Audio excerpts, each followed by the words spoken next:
আলাহুল খুলকু ওয়াল আমর, যদি যার আইন চলবে আরে বাবা কথা না কেন এগুলো নিঃসন্দেহে আমি বলিতে খারাপ হবো। এরা কালেমা পড়ে লা ইলাহা ইল্লাল্লাহ, কিন্তু এরা অর্থ শুনলে এদের মাথা গরম হয়ে যায়, কিন্তু আরবি শুনলে রাগ করে।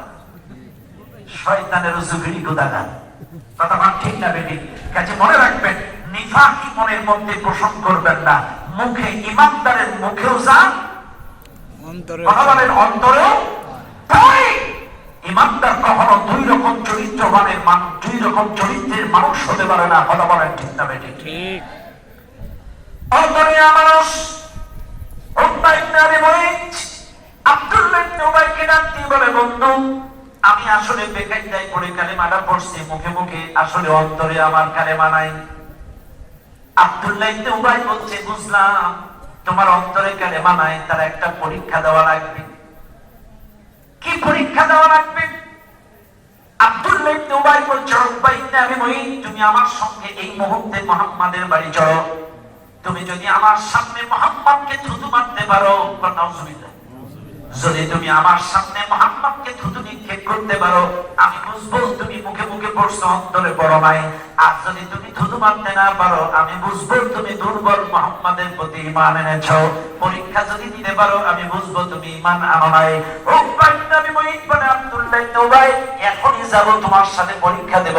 আমি আসলে মুহাম্মাদকে দাওয়াত খাওয়াবো বলে কত কথা বলেছিলাম, কালেমা পড়েছিলাম। রাগ করবেন না, সাথে থাকলে সঙ্গী, না থাকলে কথা মানাগান, আরো আসতে গান, সাথে থাকলে সঙ্গী, না থাকলে জঙ্গি। মুহাম্মাদকে খাওয়াবো বলে কালেমা পড়ছিলাম, এখন খাওয়ানো শেষ, তো তোমার কোনো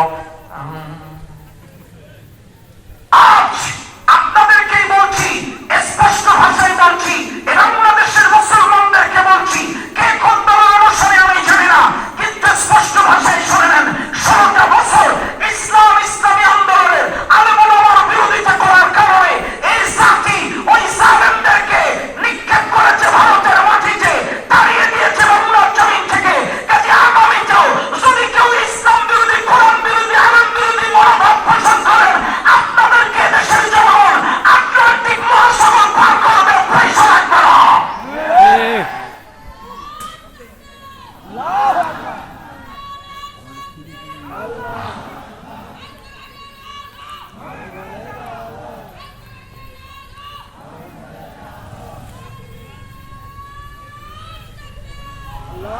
মনে রাখবেন, আপনারা স্পষ্ট ভাষায় আপনাদেরকে বোঝাচ্ছি,